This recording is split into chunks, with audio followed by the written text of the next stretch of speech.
Olá, amigos queridos, como vai? Como vão? Tudo bem? Estamos aqui mais uma vez a convite do nosso querido GPEC, né, para falar a respeito de um tema que nos é dado hoje como proposta e que está no capítulo 24 do Evangelho segundo o Espiritismo, em algumas partes, em outros pedaços, em outros trechos também que nós vamos encontrar, notadamente no capítulo 8, no capítulo 9. O tema é aparências, né? Aparências que nós já sabemos o que é, do que se trata, afinal de contas, aparências são instrumentos de representação do eu, da persona. A gente já viu que a aparência é algo que se manifesta como sendo uma proposição de um vir a ser ainda. Tem muitos significados para a questão de aparência. Mas nessa conversa que nós vamos ter hoje a respeito desse assunto, eu gostaria de tratar diversas faces da questão da aparência, né?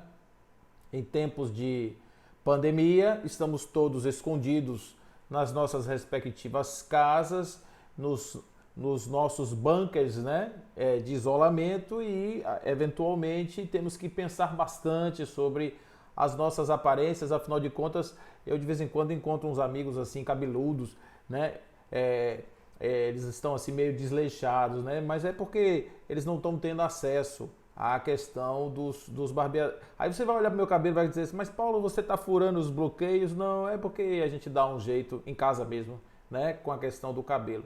Mas, voltando à questão da aparência, nas suas diversas faces, eu gostaria de começar a falar a respeito do tema aparências sob o aspecto psicológico daquilo que significa ser algo que não se é. A aparência, ela é, de uma forma explicativa, uma maneira do indivíduo apresentar-se de uma forma tal que corresponda a uma expectativa ou sua ou de alguém que o julgue, que o analise, com o qual ele conviva. Essa aparência que muitas vezes nós nos vestimos de diversas formas ao longo de uma mesma vida, até mesmo em um mesmo estágio evolutivo, no mesmo período da existência, nós temos ordinariamente diversas formas de nos colocar, diversas aparências. Por exemplo, quando vamos trabalhar, nós usamos uma roupa que é adequada à questão do ambiente do trabalho. Quando nós vamos, por exemplo, para a praia, nós usamos uma roupa que aparenta ser, ou melhor, é melhor ou mais bem utilizada em ambientes de praia. E assim nós fazemos ordinariamente, não só com a roupa, mas também com os costumes, a maneira de se portar nos templos, a maneira de se portar na igreja, a maneira de se portar no fórum, a maneira de se portar no consultório, no hospital, na rua, em diversos lugares, porque existem protocolos de conduta e nós seguimos esses protocolos de conduta, na grande maioria das vezes, para atender às expectativas da sociedade, do outro e de nós mesmos. Muito bem, mas para além dessa expectativa social, desses acordos sociais que nós nos paramentamos, quer seja através do comportamento ou da forma física ou até mesmo das roupas que vestimos, existe um outro nível de apresentação que tem a ver com o temperamento.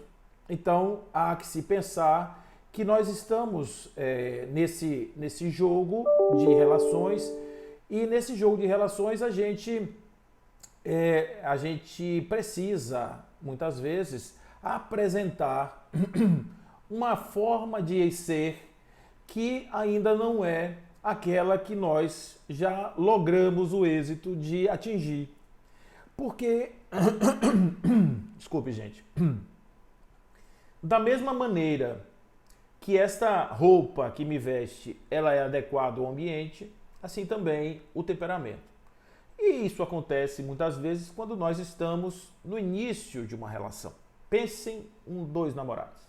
Olha que coisa linda os pombinhos. Tudo tá certo, não tem nada errado, a paciência do limite no mundo, né? Lá longe, a paciência se apresentando, as pessoas de certa forma né, convivendo com essas diferenças que são anuladas, são quase que eliminadas, né, dentro da relação, e a gente sabe que isso não é verdade.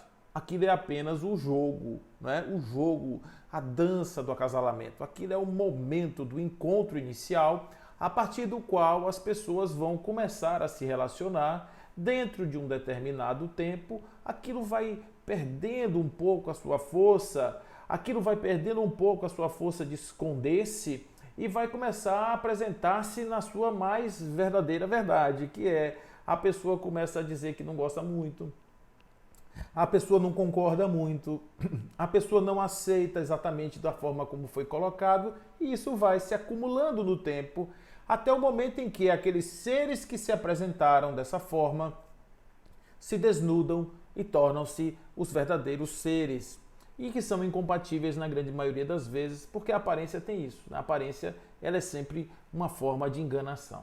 Ela é sempre uma forma de você escamotear o que há por dentro, esconder a verdadeira verdade. E claro que numa realização social, isso é possível, mas numa realização de ganho emocional, psíquico, não necessariamente. Porque o que você mostra por fora não necessariamente está revestido por dentro. Você já é uma conquista do eu, já é uma conquista do coração, já é uma conquista do psiquismo. Muitas vezes não. O sujeito finge que é sem ser. O que acontece nesses momentos? Quando o sujeito finge que é sem ser, ele pode ser assim como os pombinhos decepcionados uns com os outros. Ele também pode ser aí agora pego em uma situação, em um ato falho, em algo que seja completamente contrário àquilo que seja a sua imagem projetada, ao ponto de alguém que o conhece, pelo menos através desta face de aparência, diga assim: fulano, nunca imaginei que fulano fosse capaz de tal ato, porque o fulano capaz de tal ato estava escondido. Quando esse escamoteamento, quanto essa blindagem ela é muito forte, ela é quase um recalque, isso mostra um indivíduo que conseguiu superar a sua forma de expressão natural e escondeu na sombra aquilo que ele verdadeiramente é. Um dos piores erros que nós podemos cometer é tirar de nós, da nossa energia natural, as tendências que nós temos através do processo da retenção, através do processo do recalque.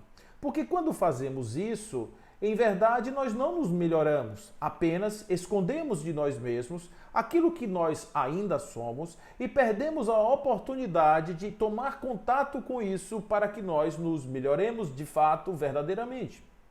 Fazendo essa forma mentirosa de ser, a gente muitas vezes engana o mundo, mas o mundo é apenas uma parte da história.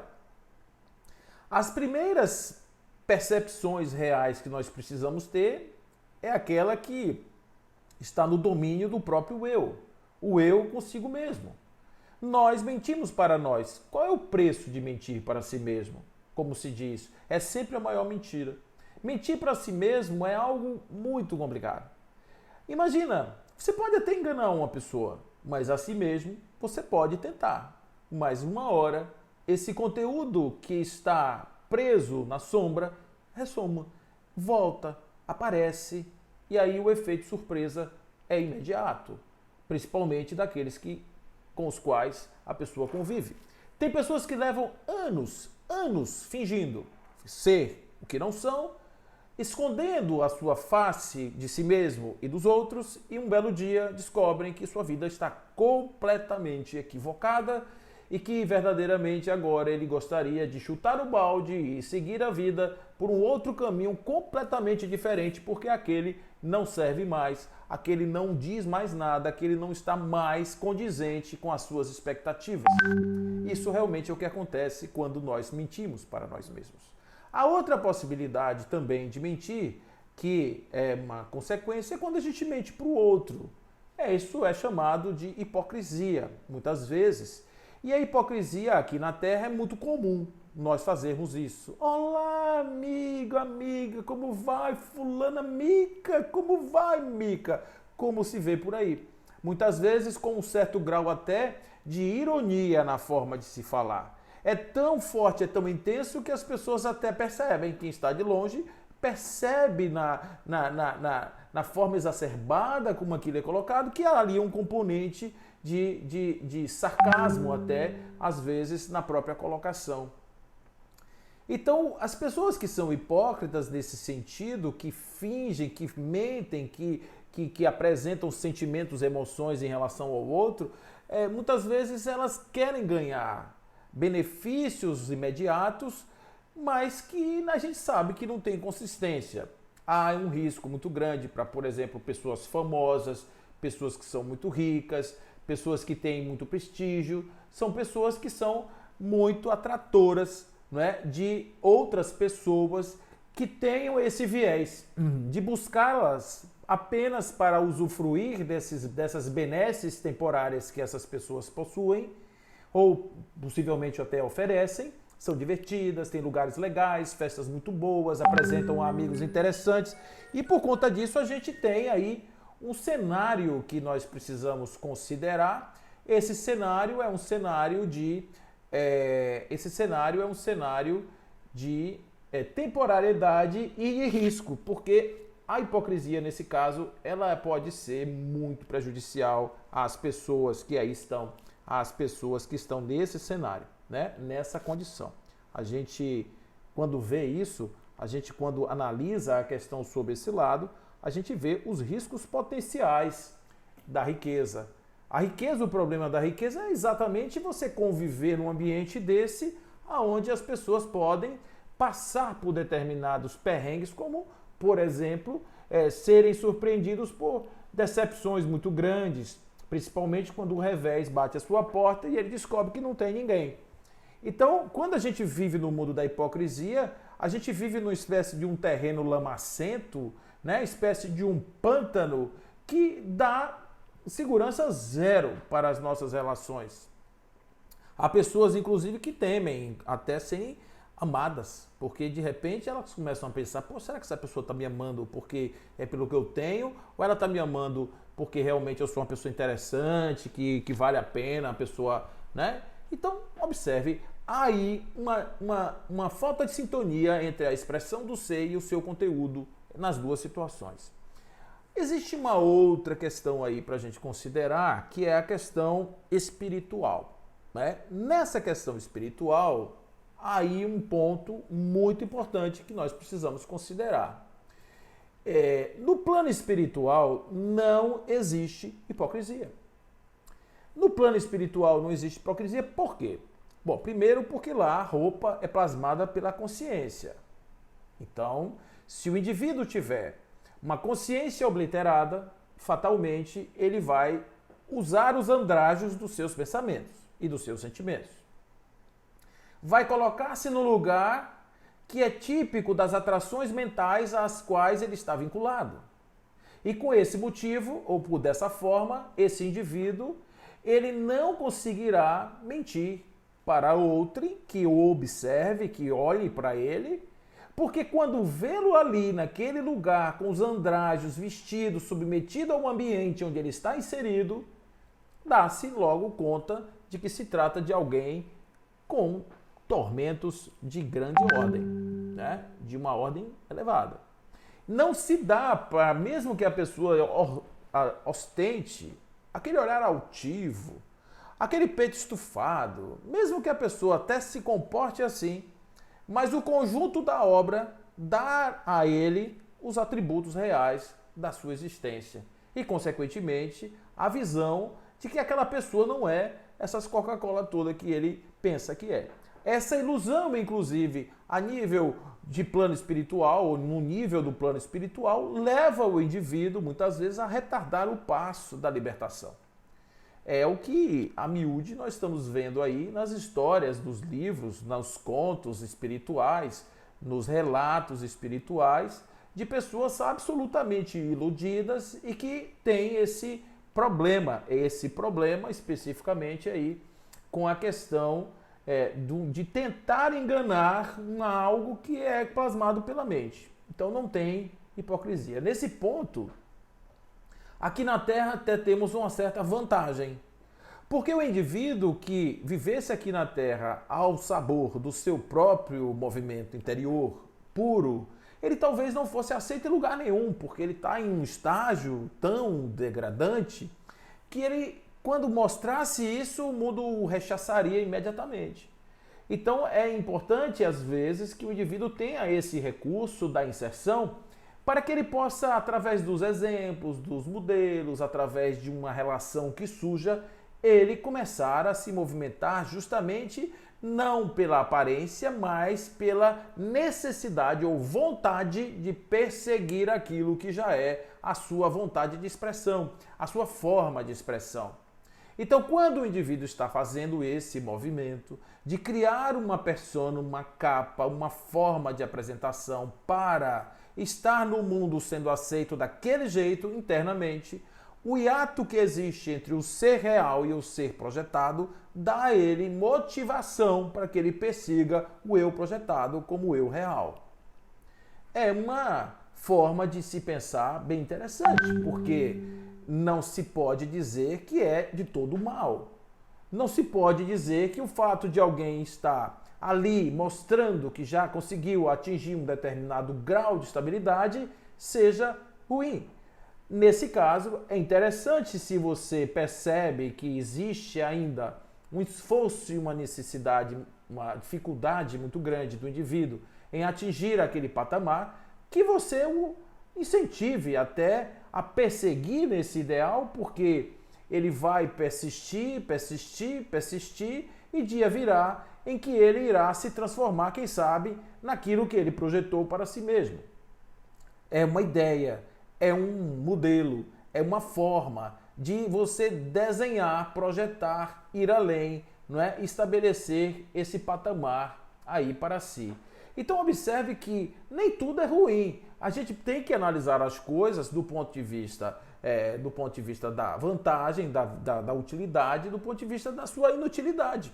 Então observe que eu estou dizendo aqui, em outras palavras, que até a hipocrisia tem os seus benefícios para o ente, para o indivíduo. Por quê? Porque é justamente através desse mecanismo que ele consegue ir para o lugar aonde ele eventualmente está se projetando. Claro que isso demora, tem as decepções, tem as desilusões, tem as quedas, tem tudo isso. Mas é um processo que é lento, ninguém diz que é fácil, é muito difícil. Apenas é que o sujeito primeiro projeta uma ideia do vir a ser, para que depois ele consiga estruturar as suas ideias, suas emoções, para que estas estejam em compatibilidade, estejam compatíveis com aquilo que foi a sua projeção, a sua ideia, o seu desejo de ser daquela forma. Uma das coisas que o Evangelho vai nos trazer aqui, uma das maneiras de aparência, essa às vezes prejudicial, bastante, porque ela tem impactos não só no indivíduo, mas ela tem impactos nos outros, naqueles que estão no entorno, que estão olhando aquela pessoa e nela desejando algo que a pessoa não tem. Onde está isso bem configurado no Evangelho? Na parábola da figueira que secou. Lá na parábola da figueira que secou, observe que Jesus, ele chega em um determinado local, está com fome e vê uma figueira cheia de folhas. E ele diz então, opa, vou à figueira, porque eu sei que toda vez que uma figueira tem folhas, tem frutos. É o tempo de figo? Não. Mas essa figueira, de alguma forma, ela está apresentando folhas fora do tempo. É sinal de que ali houve alguma anomalia e haverá figos. Porque a figueira, quando tem folhas, tem frutos. Só que quando Jesus chega diante dessa figueira, ele descobre que na figueira não tem frutos. Uma decepção. Porque ele tinha fome, ele tinha necessidade, ele precisava, ele naquele momento uma fruta cairia muito bem, só que ele não conseguiu a fruta, ele não conseguiu o seu objetivo e ele ficou meio zangado com essa figueira. E ele disse assim para ela, que ninguém mais coma fruto de ti. Você não engane mais ninguém. Por quê? Porque a outras pessoas que sejam viajantes, que passem por aqui com fome e venham até você, não percam seu tempo com você. Porque você é uma enganação. Você é uma figueira ilusória, uma figueira que engana, você é uma falsa figueira. Então o que a figueira fez? Observe que a pior coisa que existe para alguém que projeta uma persona idealizada é ser desmascarado. Principalmente quando há um chamado degredo moral vinculado a esse processo de ser desmascarado. Então observe que foi o que aconteceu com a figueira. A figueira ficou com tanta vergonha que no dia seguinte ela não existia mais com suas folhas, com sua exuberância mentirosa, ela apenas era um galho seco, esturricado, um tronco seco, né, ressequido ali no chão. Essa passagem não tem nada a ver com figueiras, tem a ver com pessoas, não é? É um simbolizado material, um símbolo material representando um simbolizado espiritual. O símbolo da figueira mostrando que toda vez que o indivíduo é procurado, porque ele oferta através da sua aparência algo que alguém deseja, este desejo ardente de ser consumido, de ser procurado, de ofertar alguma coisa que é demandado pelo outro, essa possibilidade não acontecendo pode causar um prejuízo àquele que busca, principalmente o prejuízo da decepção. Porque imagine o seguinte, vamos falar em termos religiosos. Imagine que um líder religioso, ele seja uma pessoa que tenha uma influência muito grande sobre as pessoas, que ele mostre nas suas prédicas que ele sabe exatamente o que diz, que ele seja absolutamente coerente com tudo que fala, que ele consiga trazer chaves de entendimento da vida, saídas interessantes para os problemas cotidianos. E as pessoas começam a ver que ele talvez seja realmente uma fonte de inspiração muito legal para a vida. E começam a segui-lo através das suas recomendações, através das suas dicas, através dos seus conselhos. Essas pessoas vão seguindo esta pessoa. Só que lá na frente, no momento do eu não sabia que você podia fazer isso, no momento do como assim, quando essa pessoa bota para fora a sua sombra retida, não é? Ali, recalcada, que ela aparece na forma de uma contradição em relação a todo o modelo, todo o projeto que foi desenhado, ali há um embate severo. Há um tempo atrás, uma figura de destaque na sociedade, um homem que tem ideias espiritualistas muito interessantes, ele foi pego numa situação desse tipo porque ele tinha casos com mulheres que eram suas seguidoras, mulheres casadas, que os maridos lhes beijavam o pé, né, os pés, se ajoelhavam para beijar os pés. E ele tinha casos com as respectivas esposas. Imagina a decepção que não é uma situação dessa. Você está ali depositando confiança em um suposto casto, um suposto confiável guru, e de repente você descobre que ele é aquele que está, não é, tendo um caso com a esposa. Não é uma coisa muito agradável, vocês vão de convir comigo, porque além da questão matrimonial e tudo mais, há uma questão de quebra de confiança e decepção muito grande. Eu me lembro de uma passagem com o cantor Tim Maia, quando ele se aproximou de uma determinada religião, e quando ele chegou um dia e encontrou o seu guru, o seu pastor, seja lá o que for, fazendo uma coisa que ele condenava, ele... Como assim? Né? É tipo, o pastor dizia, vocês têm que comer vegetais, vocês têm que ser vegano, por exemplo. E aí o sujeito chega lá e pega ele com um sanduíche, um Big Mac, uma coisa assim, cheia de milkshake, batata frita, comendo escondido para ninguém ver. Não bebam, aí a pessoa chega lá e encontra ele com uma garrafa de uísque para dentro. Então, olhe que isso pode gerar, né? Esse tipo de coisa pode gerar um dano na confiança, pode gerar uma decepção, e a pessoa que aquela construção que a pessoa está fazendo é um castelo que desmorona. Outra passagem interessante que Jesus traz em relação a isso é a casa erigida sobre a areia e a casa erigida sobre a rocha. Essa história vocês vão conhecer também na passagem dos 3 porquinhos, mas é outra história aí, é mais ou menos a mesma coisa. Aquele que constrói uma casa firme resiste às intempéries do tempo. Aquele outro que é mais, né, preguiçoso, que não está a fim de ter muito esforço, ele faz a casa de papel ali, de qualquer jeito, qualquer vento. Um sopro de um lobo pode derrubar a casa, expondo a sua nudez moral, né? Então, numa situação dessa, dentro de um ambiente religioso, é muito complicado. No ambiente não é de religioso, para não ficar parecendo que é coisa de igreja, é no ambiente espiritual, né? Já falei que não tem hipocrisia no mundo espiritual, muito menos aqui, no encarnado, porque quando a gente se ilude e acha que a gente já resolveu nossos problemas, a gente cai numa armadilha muito grande da decepção posterior. Porque a gente, de repente, vai querer dar carteirada no plano espiritual. Ah, porque eu sou espírita, fazia palestra, o pessoal gostava de mim e tal. Sim, meu irmão, mas o seu coração está todo destruído, sua alma não está legal, os pensamentos estão desalinhados, seus sentimentos, cadê aquelas coisas que você foi trabalhar na terra, você não fez nada, escondeu tudo, e agora quer chegar aqui e sentar na janelinha? Não funciona assim. Então, muitas vezes as pessoas ficam revoltadas depois, pô, eu apostei, fiz aquele negócio lá e não deu certo. Por quê? Porque apostou, como diz aí, no cavalo errado. Né? Apostou numa hipocrisia, apostou na falsa transformação. A gente tem que ter cuidado muitas vezes, principalmente no ambiente nosso, né, de doutrina espírita, porque a doutrina espírita é simples. Ela foi feita para pessoas simples, ela não tem nada de sofisticado, não tem uma fórmula matemática. Você abre aqueles livros lá, não encontra um teorema, nada disso. Não tem, as leis são divinas, não são do espiritismo, são leis observáveis na natureza. Não é? O tempo inteiro você vai ver lá as leis funcionando, adoração, trabalho, reprodução, conservação, destruição, progresso, trabalho, sociedade. Você vai ver aquilo acontecendo lá. Não é? Liberdade, igualdade, amor, justiça, caridade. São leis observáveis na natureza. Não são leis do espiritismo. Não foi o espiritismo que criou. Apenas os espíritos disseram, observe que tem essas leis aí.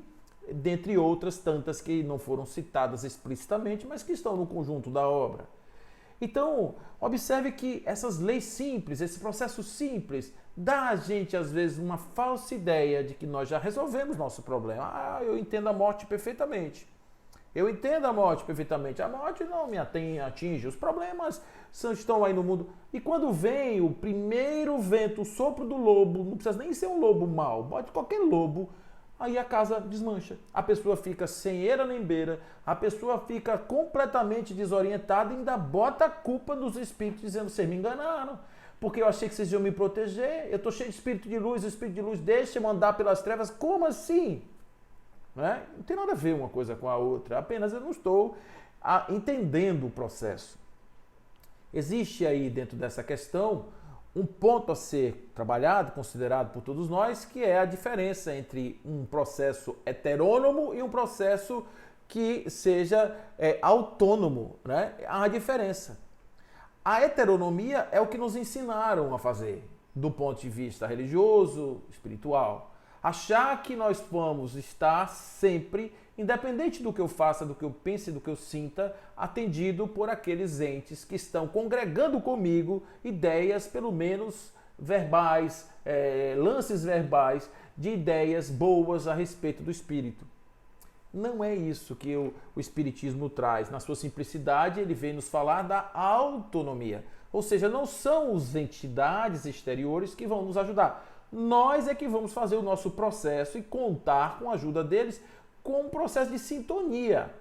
O próprio conceito do mentor espiritual já nos traz isso. O mentor espiritual é aquela entidade que aproxima-se do seu querido, do seu tutelado, e no momento em que o tutelado, no exercício do seu livre-arbítrio, deseja não obedecer aquilo que foi a recomendação, não a ordem, não a imposição, ele simplesmente afasta-se do tutelado, deixando que o tutelado haja por si mesmo. E aquele momento em que o tutelado resolve voltar a uma sintonia com o tutor encosta, aproxima-se e começa de novo a fazer sua preleção no mesmo sentido, e muitas vezes o sujeito volta, arrepende-se, começa de novo, vai novamente. A volúpia, por estarmos nos transformando rapidamente, por sermos anjos precoces, é algo que a gente precisa estar atentos, nós precisamos estar atentos a isso. É algo que nós precisamos construir, gente, porque não é uma situação que tem um espiritímetro, por exemplo, ou de elevador, medição de elevação espiritual. Não sei como é que seria o nome do aparelho, um elevímetro, por exemplo. Eu não sei, não tem esse aparelho. Existem indicadores, o desapego, por exemplo, é um grande indicador. O indivíduo que já se considera elevado, ele é desapegado? É mesmo, de verdade? Ele sabe isso? Se perder tudo, o que vai acontecer com sua vida? O que isso vai mudar a sua alegria, a sua felicidade? Se ele não for mais do que ele é hoje do ponto de vista social, se ele não for aceito, se ele não for querido, ele ainda precisa criar as pessoas artificiais para agradar pessoas que para elas são importantes na sua ascensão social ou não.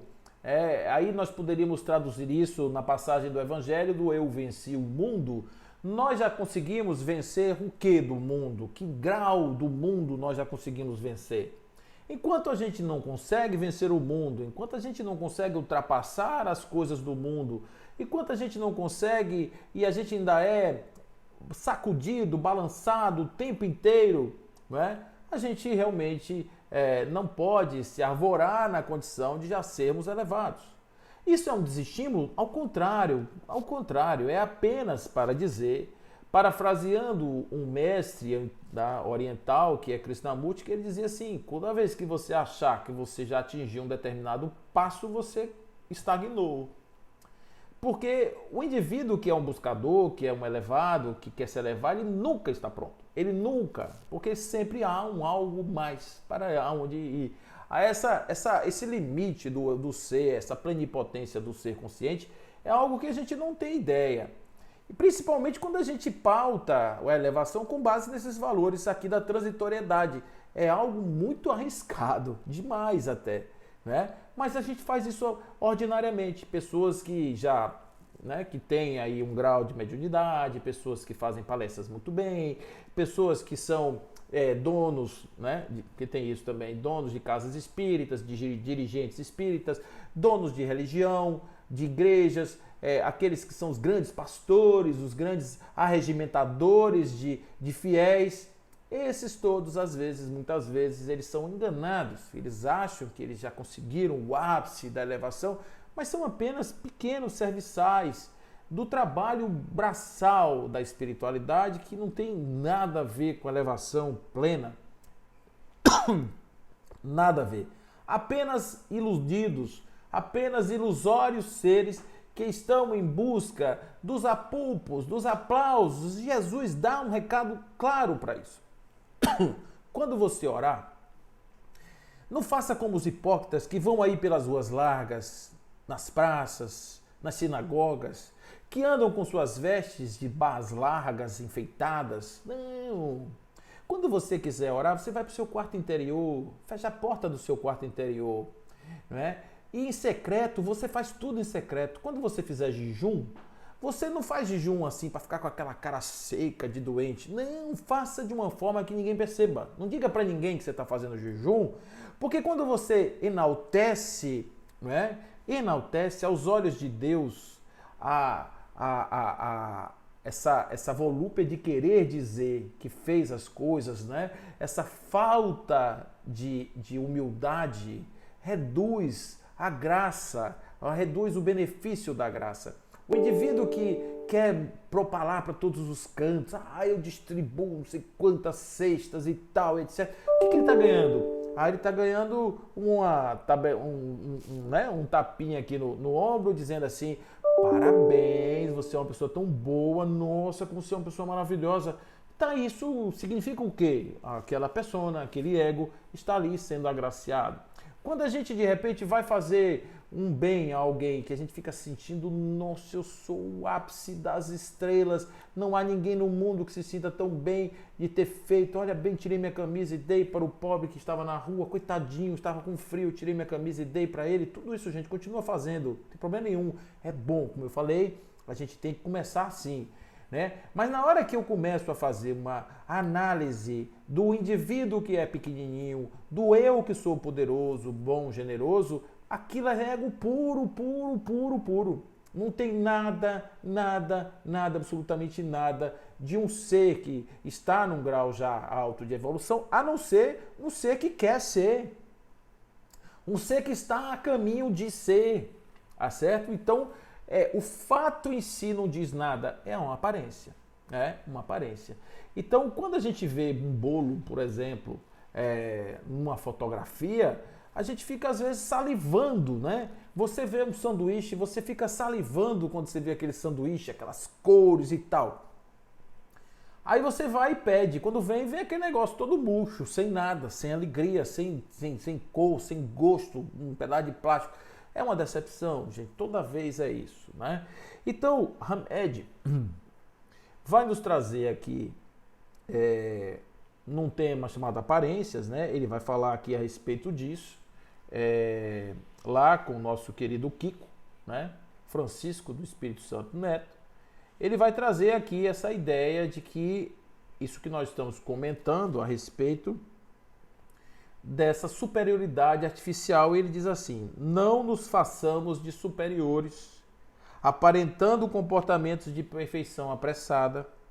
Isso não nos fará bem psiquicamente, nem ao menos nos dará a oportunidade de fazer o autoburilamento. Uma outra passagem do Evangelho que tem também, que eu gosto muito de ficar trazendo assim, esses textos do Evangelho, porque eles são enriquecedores. É o escândalo. Há que vir escândalo. Né? Coitado daquele por onde o escândalo aparece, mas há que vir. Há de vir o escândalo.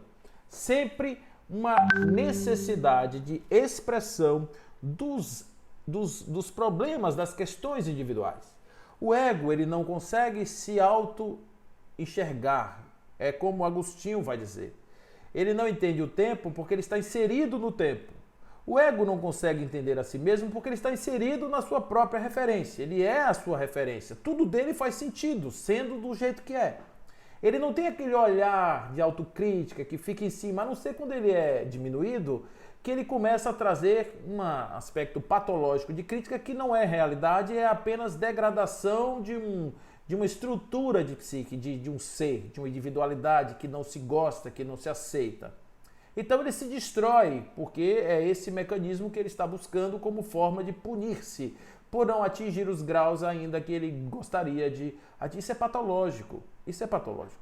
Mas, por outro lado, se nós não mergulharmos nesse eu, não formos lá dentro amorosamente, não fizermos esse mergulho interior para sabermos quem somos, e eventualmente vai escapar alguma parte de nós que ainda não é boa, a gente não vai ter oportunidade do burilamento, como ele vai dizer aqui, da melhoria, da forma de nos resolver, de nos elevar de uma maneira real. A passagem do Evangelho que estrutura esse pensamento do nosso companheiro é justamente aquela que está em Mateus, capítulo 7, versículos de 15 a 20, e em Lucas, capítulo 6, versículos 43 a 45, que fala sobre a questão da árvore e dos seus frutos, quando Jesus diz que uma árvore boa produz frutos bons e não há que se esperar frutos bons de uma árvore ruim. A árvore dá frutos em compatibilidade com a sua natureza, né? Você não pode colher figos nos espinheiros, né? Nem muito menos você pode cortar cacho de uva nos sarçais. Essa passagem vai explicar que não dá para esperar algo de alguma coisa que a cepa está ruim. A figueira que não se estruturou, a pessoa que ainda tem dificuldades com os seus embates emocionais, tudo isso está realmente revelando um aspecto da criatura que precisa de um retoque, que precisa de um refinamento. Deus, aí, olhando nessa perspectiva, certamente quando, na sua infinita inteligência, sapiência, perfeição, jamais iria entender como perfeito um mecanismo onde a aquisição da consciência se daria por saltos. Saltos que deixem lacunas estruturantes. O problema dos saltos é que os saltos, muitas vezes, eles até são atingidos, mas o indivíduo precisa voltar, às vezes, para rever lições que estão lá atrás, que necessitavam ser vistas, ser analisadas e que vão estruturar um novo salto, né? Porque se a gente tem uma elevação, está num nível sem que haja ali o fundamento, os próximos saltos vão ser comprometidos. Então, às vezes, é preciso que a gente volte. Jesus vai dizer isso no Evangelho: aquele que quiser ser o maior precisa ser o menor. Aquele que quiser realmente ser o maior é aquele que deve servir ao invés de ser servido, não é? Olha que coisa legal, interessante, tudo no Evangelho. E aí, lembremos-nos de que por mais que se esforcem, as árvores ruins, para parecer boas, mesmo assim, elas não produzirão bons frutos. O fato de ser aparência de bom não tem nada de garantia de que ali vão sair frutos bons. Também os homens serão reconhecidos não pelos aparentes frutos, não por manifestações de atos e atitudes mascaradas de virtudes, mas por serem criaturas resolvidas interiormente e conscientes de como funciona seu mundo emocional. Somente pessoas, para concluir esse raciocínio do nosso companheiro aqui, somente pessoas com este comportamento estarão aptas a ser árvores produtoras de frutos realmente bons. Às vezes a gente não vai para o embate porque a gente tem medo, a gente não quer encontrar com o eu ruinzinho que a gente ainda carrega. A gente não quer, né, olhar e reconhecer que a gente ainda está com o pé na lama. Mas é preciso fazer isso, gente. É preciso. E eu venho dizendo isso já faz algum tempo, que a comunidade ela tem que ser indulgente, por isso indulgência faz parte da caridade, junto com o perdão, porque se não formos indulgentes, nós não temos a possibilidade de fortalecer as pessoas que estão passando por esse estágio para atingir os graus mais elevados. Se nós não tivermos a paciência e a tolerância para compreender as pessoas nos seus estágios evolutivos, nós não vamos dar chance a essas pessoas de serem ou de viverem um pouco da sua realidade interior.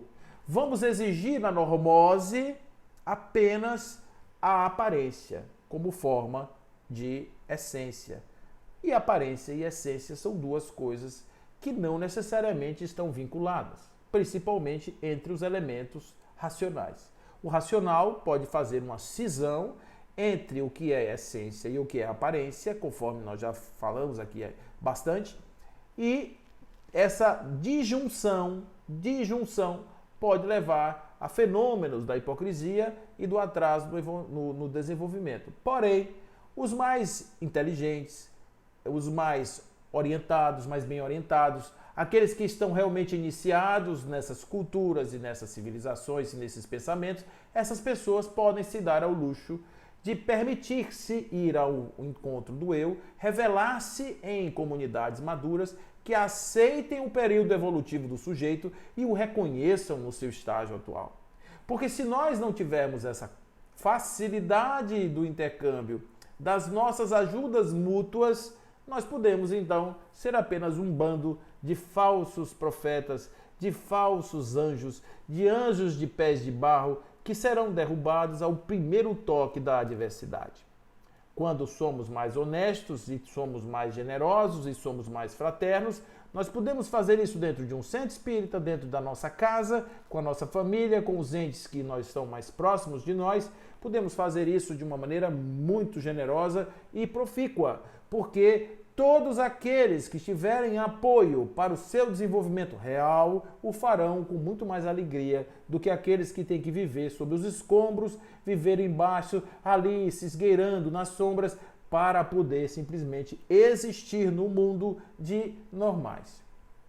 A normalidade, do ponto de vista técnico, é apenas uma medida estatística. Não tem nada de bom o fato de ser normal. Não tem nenhuma ligação direta entre normal e bom, normal e maravilhoso, normal e perfeito, normal e equilibrado. Não, normal significa dizer, por exemplo, é normal no Brasil falar-se em corrupção, por exemplo, e não tem nada de correto nisso. É normal no Brasil falar-se de Politicagem, por exemplo, é normal se trabalhar a politicagem no Brasil.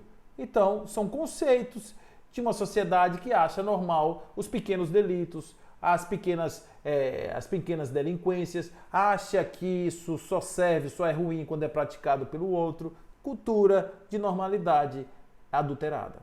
Então, o normal é quando um bando de pessoas fazem coisas parecidas, seguindo mesmas diretrizes e mesmos valores, aquilo cai numa curva chamada de curva normal. Nós não estamos falando de esta normalidade, porque essa normalidade pode ser forjada de todo jeito. Estamos falando da normalidade natural, que é diferente. A normalidade natural é normal do ponto de vista espiritual que nós evoluamos, que nós cresçamos, que nós nos desenvolvamos. É natural que tenhamos uma escala, que tenhamos uma proposta, um foco, uma determinação. Somos seres teotrópicos, isso é normal. Somos seres que aprendemos com as nossas escolhas e os nossos erros, isso é normal. É normal nesse sentido amplo, fora dos aspectos convencionais da vida do homem, que nós nos submetamos aos nossos processos de autoconhecimento como objetivo para alcançar a luz, alcançar a perfeição, a máxima possível capacidade potente do ser na sua expressão de existência. Observe que são coisas que estão para além do medo de se aproximar de si mesmo, estão para além do medo de enfrentar os monstros ainda adormecidos do nosso eu. Somos espíritos que viemos da sombra à luz, que estamos num caminho evolutivo, somos parte disso ainda, trazemos sentimentos atávicos e não há por que ser diferente, falarmos de uma evolução coletiva onde um ajude o outro e compreenda o outro. A comunicação não violenta, por exemplo, parte do pressuposto de que eu preciso te entender, eu preciso entender a sua natureza, entender aonde na curva da sua vida você se perdeu a mão na palavra que você acaba de me dizer. É isso que nós precisamos compreender, que às vezes, muitas vezes, e isso é uma coisa que a gente precisa realmente entender, é que não basta que nós tenhamos aparências de pureza, conforme assim vai nos dizer o Evangelho segundo o Espiritismo, no capítulo 8. Acima de tudo, é preciso ter pureza do coração. Quando Jesus é instado a respeito disso, ele diz, o que importa não é aquilo que entra pela boca do homem, porque o que entra vira dejetos e vai sair. O que importa é o que sai da boca do homem, porque o que sai da boca do homem é algo que emerge do seu coração. Ou é verdade absoluta, ou não serve. Ouviste o que foi dito, não matarás, porque todo o que matar será réu de juízo. Aí Jesus disse, porém vos digo, que aquele que tiver ódio, raiva, que disser do seu irmão, raca é como se você falasse uma coisa, olhasse para o lado e cuspisse, aquele sentimento de desprezo. Aquele que desprezar o seu irmão será réu de juízo. Observe um nível diferente. Matar é um ato que pode ser praticado por um criminoso e pode não ser praticado por um criminoso potencial. O criminoso potencial é aquele que deseja a morte do outro, mas não tem coragem de praticar. É diferente. Ele só não praticou, não foi por vontade, não foi por um desejo, nem por um valor. Ele não pratica porque ele não tem coragem de fazer. Então isso não quer dizer que o sujeito que não mata é bom. Não, o sujeito que não mata, ele aparentemente, ele já está contido mas lá dentro, na cabeça, a gente não sabe como é que está esse processo, né? Então, assim sendo, gente, eu quero dizer que a doutrina, ela é muito paciente, tá? Ela não quer que ninguém aperte o acelerador e vire Emmanuel, André Luiz, Chico Xavier, Divaldo Franco em 1 minuto. Não, mas a gente tem que ter paciência, cada um no seu tempo, cada um a sua forma, cada um a sua velocidade. Às vezes a gente está num ambiente onde você tem, por exemplo, dentro de casa, filhos, aí você é espírita, e seu filho quer ser adventista do 7º dia, tudo bem, vai fazer o quê? Ele quer ser testemunho de Jeová, tá bem, não tem problema nenhum. Ele quer ser do candomblé, ótimo, tudo certo, porque o tempo de cada espírito, o nosso é ser espírita, é o nosso tempo. O tempo do outro é ser outra coisa, é o tempo do outro. E assim é que nós vamos, ninguém é melhor, porque os caminhos são diferentes, mas o objetivo é exatamente o mesmo. Haverá o tempo em que nós também vamos fazer outras escolhas. Haverá o tempo que nós vamos também escolher outros caminhos, porque parte de nós ainda não se realizou em relação aos objetivos. Quantos de nós não são os que ainda estão ultrapassando esse momento agora, com tristeza, melancolia, com coisa no coração? Isso não tem nada de errado não, gente. Tá tudo certo. A gente só tem que entender que as pessoas são assim. Ah, eu sou espírita, não posso chorar. Pode chorar. Ah, eu sou espírita, não posso ficar triste porque minha mãe morreu. Tem que ficar triste, porque senão adoece, fica ruim, entendeu? Então não dá para ficar escondendo. É uma situação onde nós temos que ter verdade. Jesus dizia, eu sou uma verdade que liberta. A verdade que é conhecida, ela liberta, no momento em que ela é aceita, no momento que ela é introjectada. Agora, não quer dizer que o sujeito que traz uma alma com tendências à criminalidade vai sair por aí praticando porque há que ver os escândalos. Não é isso. O sujeito tem que ter contato com isso, ele tem que saber que isso existe, saber que ele tem um trabalho em relação a isso, mas não necessariamente ele precisa praticar o crime, não necessariamente ele precisa ser o contraventor. Ele precisa apenas estar ciente de que algo nele precisa ser trabalhado. A aparência, ela é uma atenuante para aquilo que não foi resolvido, mas não é a solução. Por isso temos que ter paciência no nosso tempo para nos resolvermos e elaborarmos dentro de nós as ressignificações da vida, os significados maiores da existência e assim galgarmos os degraus que vão nos levar ao reino dos céus, aqui na terra, na nossa consciência, no reino das nossas cabeças, das nossas consciências e dos nossos corações. Meus amigos queridos, vamos pensar nessa comunidade dos filhos de Deus como uma comunidade de braços abertos às diferenças, abertos a todas as questões que estão sendo colocadas, as minorias, as maiorias, todas as características precisam ser incluídas nesse conceito de que nós temos que respeitar as escolhas de cada um no seu estágio evolutivo atual. Uma sociedade aberta como a nossa permite que as pessoas se expressem de forma diferente. Por isso é importantíssimo que tenhamos a diversidade. É importantíssimo que tenhamos a liberdade de fazer, de ser, de dizer o que quisermos dizer, desde que estejamos dentro da coerência, desde que estejamos dentro da prudência e que não tenhamos uma agenda oculta que, em verdade, seja apenas uma aparência para mostrar o quão ruim eu ainda sou, o quão negativo eu ainda sou. Ter consciência da sua negatividade não é um motivo de tristeza, ao contrário, é um motivo de luz, porque é somente tendo contato com a minha negatividade que eu posso ir ao encontro dela, transformando aquilo que é o limão na minha limonada. Portanto, vamos refletir sobre isso, fiquem com Deus, acredite no potencial do seu coração e vamos transformar as nossas boas aparências em atos das potências da alma que nós temos todos, dada pelo grande amor de Deus. Fiquem com Deus, que assim seja. Até a próxima. Tchau, tchau, gente.